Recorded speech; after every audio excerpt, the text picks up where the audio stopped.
Hello, I'm Mauro Guillen. I'm a professor at the Wharton School.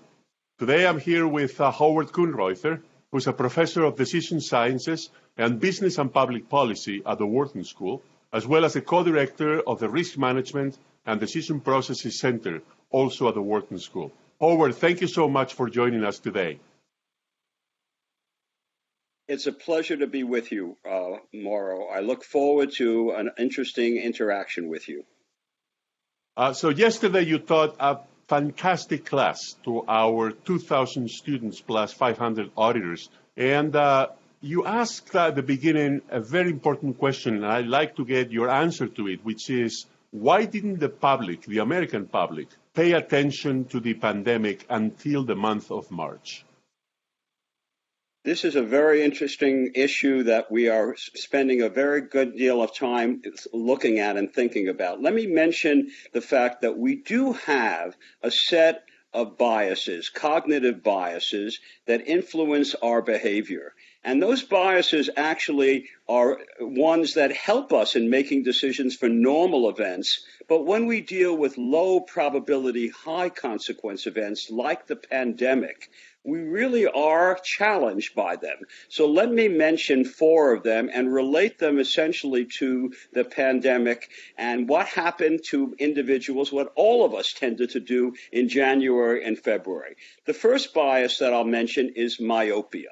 And myopia is one where we tend to have short-term horizons. We think about the short term. And in the case of the coronavirus, in January and February, which was where we had a lot of information from China on the coronavirus, there was very little happening in the United States that would cause us to concern. There were very few individuals who were infected by the coronavirus. There were no deaths at all during the first 2 months. In fact, the first death occurred in the end of February, February 29th, a leap year. That was the first time we had that. And there was no thought at all given to what would happen in March, which we've all experienced now that we're into April on the coronavirus, on the consequences of the virus. So that's myopia. Optimism relates to that. Optimism is a bias where we often estimate the likelihood of an event on the basis of what data we have available. And in the case of January and February, using that as our reference point, or we were estimating the likelihood of a pandemic based upon our current data. And so as a result, we felt this is not going to happen to us. And as a result, we said, we're not going to have to worry. We won't be infected by the coronavirus. A next bias that I want to turn to is simplification. And there it relates to optimism in the sense we fail to pay attention to the consequences of the event. And as a result, we say it will not happen to me. And finally, hurting.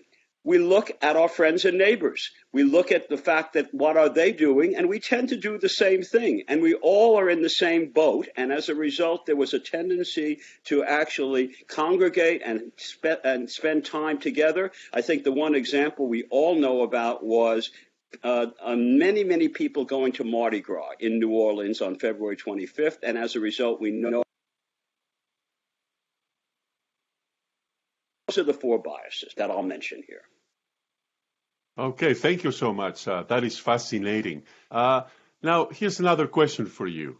You mentioned in your class that as a society, but also policymakers, we fail to understand what exponential growth is all about. Could you elaborate on that?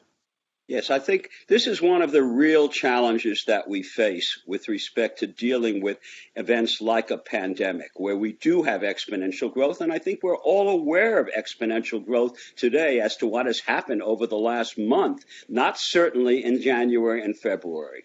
We tend to think about these events in a linear fashion. So if it turns out that there are 10 deaths on day one, we assume that there'll be 10 deaths on day 2 and 10 deaths on day 3. And we sort of project our way out with a linear fashion.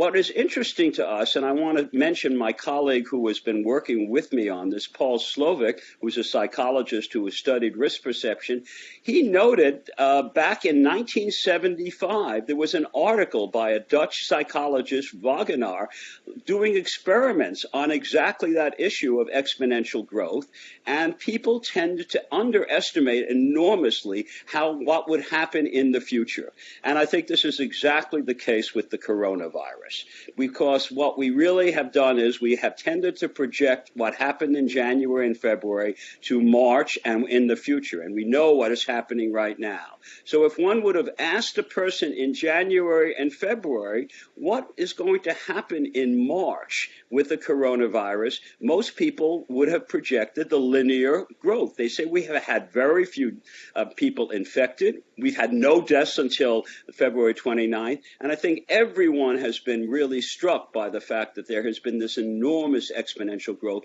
which is actually the case with respect to the coronavirus. But I also want to mention in answering your question that has also been true of climate change. And we have got to think about the fact that after we settle this coronavirus, we have to think about climate emissions. And they are in exactly the same boat in terms of exponential growth, and we have written about this particular issue in a little piece that Paul Slovic and I put together in Political, saying that think about the coronavirus now, we have to, but also think about the fact that we should pay attention to climate change when this is over. So it is a general problem that we face.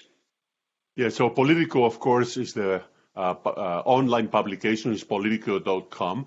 So in other words, Howard, what we're talking about here is that most people think in terms of increments from 10 to 15 to 20, and exponential growth, of course, would be from 10 to 50 to 150 to 350 and so on, right? That's exactly right. And let me just mention the data that we have with very few fatalities, no fatalities in January, February, and very few infected. At the end of March, which we have data on now, 187,000 individuals had contracted the virus, and there were now 3,860 fatalities at the end of March. If you had asked anyone to predict this at the end of February or at that time who were not familiar with exponential growth, they would have had a very, very hard time generating those kinds of data. And we know how much worse it's going to get. Okay, one last question for you. What's worse, myopia, amnesia, or unwarranted optimism? Well, Mauro, you're raising three very challenging biases, and you're asking me to make a choice. And I will make that choice. We all have to make decisions in this world. And since I'll make the decision for one that we have done a lot of thinking about, myopia is definitely the one that one has to think about more than the others. The others are related to myopia. As I mentioned earlier, optimism is related to myopia in that when you think about short-term horizons, you're going to project the number of these other biases that I mentioned. You have to think of all of them. But let me just say, myopia is one where you really have to ask yourself, do we want to think only short term, or can we think long term? And those are real challenges with respect to how do we get people to do that. And I think that in the case of myopia, there was a tendency, as we know, in January and March, to everyone say, let's go around our business as usual. All of us did that. And I'm no exception to that. I mean, we were hoping that this was not going to be as serious as it was. But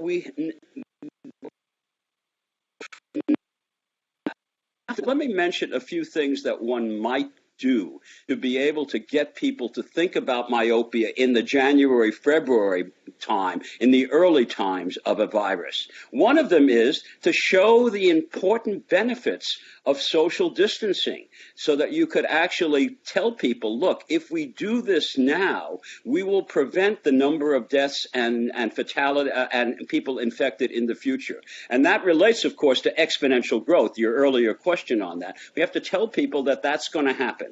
The second is highlight that the closing of businesses now and taking steps now will actually help everyone in the future. We would have fewer job losses. We will have fewer permanent job losses at unemployment, and we know the unemployment rate is now $6.5 million as of this morning, 6.5 million people as of this morning. So we could avoid that aspect. And the one point that I would make, and it's a personal point as well, and one that I know you're thinking about and others who may be listening to this are, think about future generations. Think about what will happen to our children and our grandchildren and great-grandchildren. I have children and I have grandchildren. And one of the greatest concerns that I have, really, frankly, is not so much about the fact that I can survive maybe this, but look at what the world is going to be like if we don't deal with these things now. And that relates to the climate change problem as one.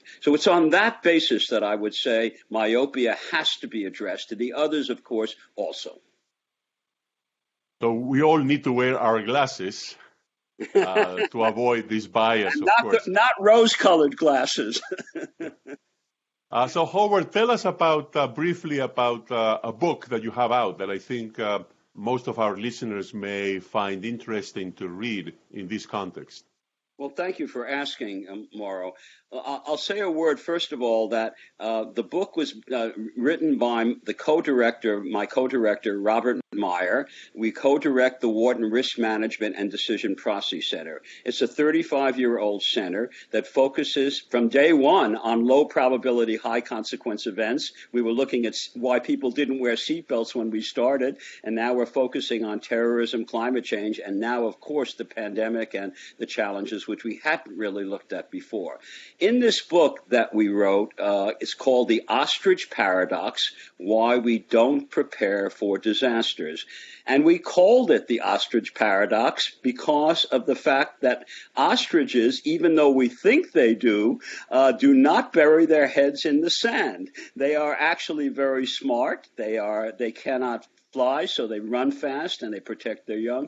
We are the ones who bury our heads in the sand because of the biases that I was just mentioning a few minutes ago. And so in the book, we talk about these biases at some length. It's a readable book. It's only 100 pages. And then we say, you can't change people's biases. Let's try to figure out how we focus on them. And we have a behavioral risk audit at the end. And we mentioned flood and climate change. Had we been writing this book after the coronavirus, we certainly would have mentioned this. And my last point on this is that I think we are all struggling with this. And I know you have done a wonderful job in putting this program together with Dean Garrett, and it's so important that you've done this because we all have to recognize the challenges that we face when we are dealing with something like this and the importance of all of us playing a role. And so I greatly appreciate, Mauro, being part of this program and for having this discussion with you this morning.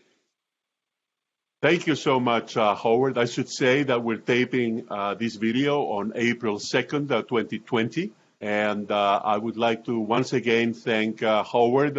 He's a professor of decision sciences and business and public policy at the Wharton School. Thank you so much.